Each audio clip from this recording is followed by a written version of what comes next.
everyone, and welcome to another episode of Seed World Giant Views. My name is Alex Martin, and I'm the editor with Seed World Magazine. And today I'm joined by Mark Waschek, who is president of Ag One Source. Mark is joining us today to talk to us about something that I think every facet of our industry is starting to take note of: a generation turnover. As the baby boomer generation continues to move into retirement age and a new generation, those Gen Zers, step into their careers, it's kind of a difficult transition for businesses. But Mark is here today going to help teach us a little bit more about how to handle those transitions and have some recommendations on how agribusinesses can address it. But before we dive in, Mark, I'd love for you to introduce yourself briefly and your history with Ag One Source. Thanks, Alex. As you noted, I'm currently the president of Ag One Source. I've been with our organization for about 18 years. I started as a recruiter focusing specifically on agronomy roles in the upper Midwest and have grown my responsibility over the past 18 years to where I still do a lot of recruiting at the executive level, but spend probably just as much of my time working with organizations, a lot of them being seed companies, helping them deal with a lot of other challenges that are tied to talent, whether it's ways to improve hiring, succession planning, all the challenges that are honestly addressed with what we're talking about today, which is generational differences and the rapid turnover that baby boomers retiring are causing throughout the entire ag industry and specifically the seed industry as well. Definitely. And I know it's just racking. I'm sure people are just anxious about it, and it's racking the nerves of companies. So we're here to help you help make sure that you're not feeling nervous about it as we start going through those transitions. Now, Mark, as you mentioned, you work with different companies and agribusinesses across the U.S. How have you been seeing this generation turnover in effect? Well, I think the what's interesting is, as much as we like to, those of us who have kids, we like to yell at our kids and say, you knew that you had to get this done by Friday. Why are you telling me tonight at midnight on Thursday night, right? So succession planning falls into that same category where we have to take a step back and say we've become our kids and we have prolonged this. The fact that 10,000 baby boomers a day turn 65 in this country isn't a surprise, right? We've known this was going to be happening for the last, well, forever, right? We knew at some point that generation was going to want to retire. And honestly, despite the current stock market and economy conditions, the last 2 or 3 years, stock market has done phenomenally well. And the pandemic has created the opportunity or the environment for a lot of folks to not only retire, but also retire early. A lot of organizations had early retirement packages because of the economic impact of COVID-19. A lot of people took COVID as an opportunity to say, you know what, life's too short, stock market's great, I'm going to retire even though I'm only 60 or 61 or 62, I'm not going to work till I'm 65. And then we have those that wanted to stick it out to 65 and are saying, I don't care what the stock market's doing, I'm going to retire now. So it has really compiled things on top of the fact that, as we'll probably get into, the younger generations, especially the millennial generation and the Gen Z generation, which is currently starting to graduate from college, much smaller, right? So when you have the folks going into retirement, not just when they're 65, but in some cases doing it 3, 4, 5, 6 years earlier than planned, and the generation that's supposed to be coming in to replace that talent is much smaller, that adds to the whole stress of the succession planning strategy, no doubt. No, I think that makes a lot of sense. And you're right. I think it really does just come back to succession planning to quite a big extent. So Mark, for seed businesses who are experiencing this kind of exodus of employees retiring, what's your recommendation for coping with some of the experience loss? That's a big challenge, right? And I think that's where working with your team to recognize those that are thinking about retirement, and it's a delicate topic for lots of reasons. We can't just we can't just walk up to somebody and say, "Hey, you thinking about retiring?" Right? There's some social challenges along with HR challenges to doing that, right? But for the most part, um, just building a culture around the fact that it's okay to retire, it's okay to think about retiring, and that you need to think about replacing yourself is really a big part of the organizations that I'm working with. Organizations that are able to create the best succession plans treat it as more of a replacement plan, and where you involve the person that's going to be retiring in not so much finding their replacement, but coaching their replacement. Making this retirement succession not a announcement, well, in another month, Bob's going to be retiring. It's working with Bob, the sales manager, who is thinking about retiring in the next year, saying, okay, is there somebody on your team that can replace you? Yes or no? If not, let's find somebody now and let's coach them into this role, which is the big challenge, right? I get margins are tight in the seed industry along with every other industry. Succession planning is an investment. It's not a replacement, right? The best succession plans are the opportunity to bring somebody on a year or two before you actually need them, as opposed to having them start the day after the last person leaves. That gets at that talent gap. Yeah. So talking about that, because we're talking about loss of experience, I feel like there's also, you, as you mentioned, you don't want that loss of experience to, and that replacement for that loss of experience to come in the day after that they retire or quit, etc. So when it comes down to it, I feel like there's a knowledge gap as well. What's the best way to get them, a younger generation, up to speed on a company?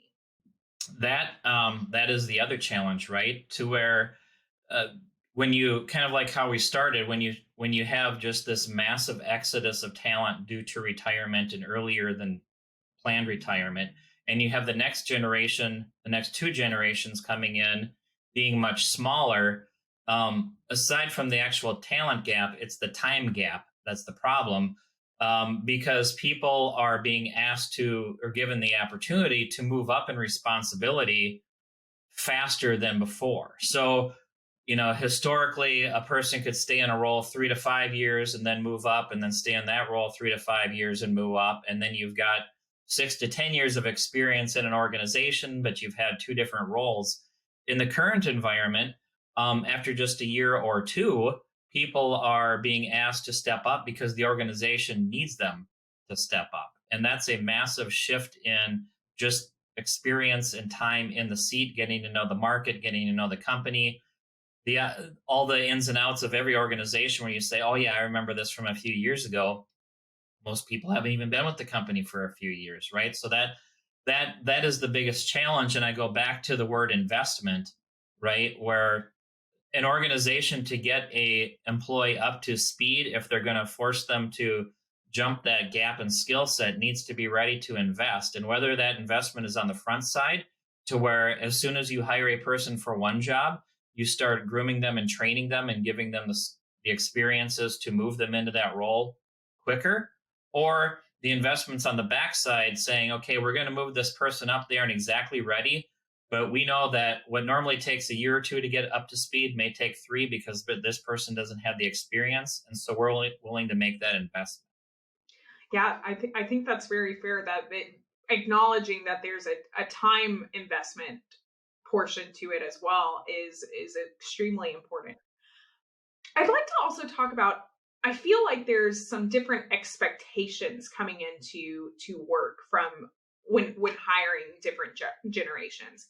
I'm thinking something like older versus new generations expect a little bit different work-life balances, work environments, etc. I mean, we're seeing remote work, I think, be asked for a little bit more often now, especially after COVID-19. What are some differences you've seen between the different generations and work expectations?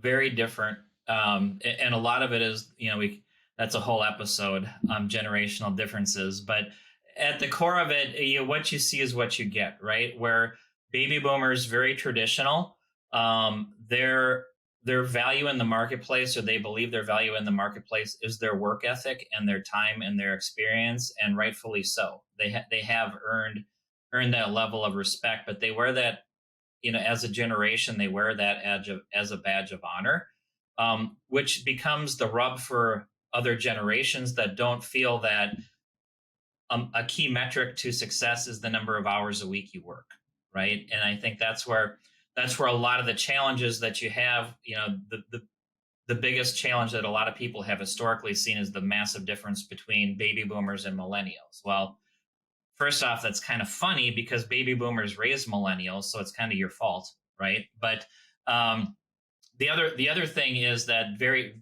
again, drastic difference in values, and a lot of it's the way that they were brought up.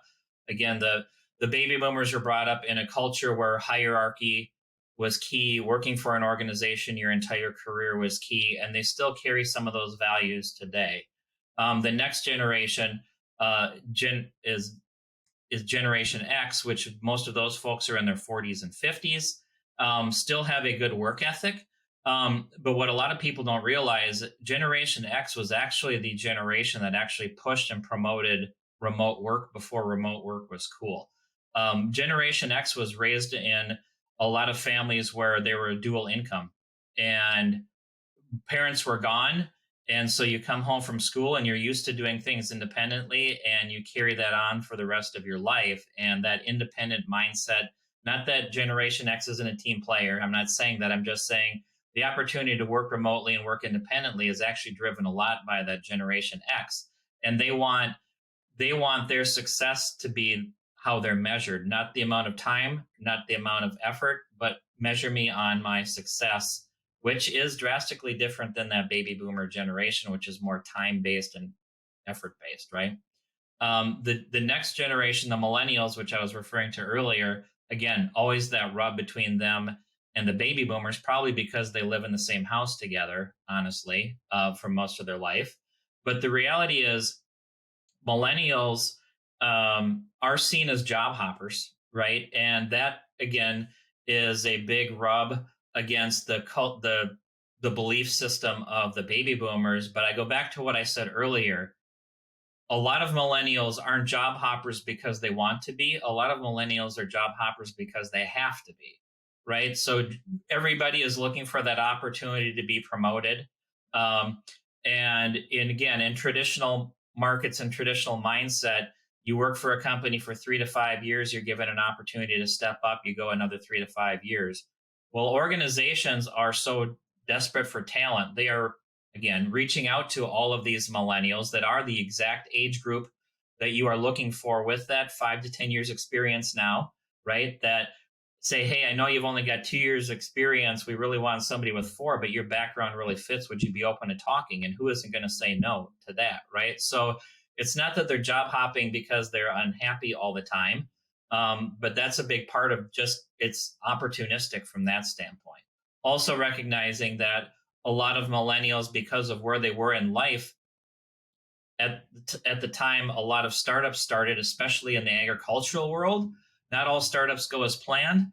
And so it looks like they're job hopping, but the organizations shift directions. I mean, I'm not going to name names, but there's lots of startups in the seed world and the biologicals industries that are viewers here, where those businesses have massively shifted direction. And even though you hired 100 really good people, that business unit no longer exists, or you need them to do something drastically different that they're no longer a fit for.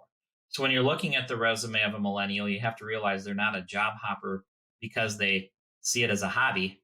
It's a lot of it is because of what's going on in the marketplace that's creating the environment for them to move around. And then finally, Generation Z, which is going to be our next generation in the workforce. Again, drastically different even from the millennials from that standpoint. So most of the Generation Z is teenagers and actually soon to graduate from college for the most part. They are different than the millennials in that they grew up in a very different time, and we have to take that into consideration. Millennials grew up in a period of excess, right? The economy was doing great. America was great. Everything was good in the world. It was all good. Generation Z started their life with 9/11. And then the economy collapsed in 2008 to 2010. A lot of those saw their parents lose their jobs. A lot of them may have lost their homes. They felt that as they were growing up at critical stages in their life. And now they're in college or high school. They've missed graduations because of COVID. They've had horrendous times in dormitories in college that were almost like nursing homes because of COVID, right? This is all impacting who they are, right? And they have a very different approach when they enter the workforce. They're going to have a very different approach because they've seen the worst. They've seen some ugly stuff in their lives, and they don't want to repeat that, right? Whereas millennials are like, everything is great, everything's happy, let's just see what happens, we'll give it a shot. Generation Z, for the most part, is going to have higher expectations of their employers than we've seen in a very long time, because they're going to want to make sure they don't make mistakes. They don't want to have to go through what their parents went through with the downturn of the economy 10 or 12 years ago. They're going to be very aware for that. And based on what I'm seeing, I work with lots of college students. They are a lot better prepared than previous two generations to graduate. Even though you're looking at them and saying, oh my gosh, these kids, they don't know what they're doing. You're going to say that about every generation. What I'm saying is the mindset of, I want to find the best job, and I want to find a company that recognizes my net worth. And I want, whatever I do, I want to make sure it makes an impact in the company and the world, is a very real thing. And I think a lot of organizations need to recognize that when you're interviewing this current generation that's in college, you better be prepared to answer some pretty tough questions about what impact are they going to have. They aren't just looking for a job, because let's be honest, there's lots of jobs out there in the seed world, right? They can have their, if you have a good candidate, they can have their pick of any number of companies that they can go to work for. What they want to hear from you is why they should work for you and what you're going to do for them over the long run. So long answer to your question, but the generations are very different, which impacts how you hire them and how you manage them. Yeah, no, I think a long answer for that one was needed to go through those different those differences between the different generations, because that's a lot of different personalities and expectations to manage as a company. So what would be your recommendation then to seed companies to keep up with all of these different expectations? How do you manage going through all of these different personalities, all these different obstacles that you might have from one generation to another? Well, it kind of goes back to that word I keep using, investment, right? And so um, recognizing it is one thing, but doing something about it is another. And that the seed industry is a perfect example of, we are such a technical industry that if we're going to invest in our employees, more often than not, that investment is in technical training. We want to make sure they know the technical side of this role, seed placement, the technology behind it, how to position these products, all these types of things that are critical to sales, don't get me wrong. But I challenge a lot of organizations to look at their investment in training. And a lot of companies might be shocked to see that middle management is typically a gap in training, because they put so much effort into training new employees and people that have been with the company 3 to 5 years or less on the technical side of the business. That dollar of spend does not nearly come close to the mid management, which is actually critical to the retention and growth of your employee base, right? And when I'm talking about investment training, I'm talking about the types of things that make good managers better. And a lot of this is training on helping them understanding generational differences and recognizing not just generational differences, but within each generation, everybody has a different personality and a different style, and just how you communicate with those people. And that's going to be even more important in the future. As I mentioned, this Generation Z that's graduating from college, it's not about how much they make. It's not about what your products and services are. It's not about all the bells and whistles. They want to make sure that they're connecting with their team, connecting with their supervisor, and they have value to the organization. And that gets back to the generational differences, and in particular, the behavioral style differences of how you communicate to that person to make sure they understand their value. Very different. No, I think that's perfect. Well, thank you so much, Mark. I think we are at our time for today, but I hope everyone else like me took home something that they can talk about at the dinner table, because I know it's fascinating to see how different generations can be just by 10 to 15 years. Yep. So with that, thank you so much, everyone, for joining us today. And we hope you found something of value. Stay tuned for any other giant views. And thank you again, Mark, for joining us. Thank you. I appreciate it.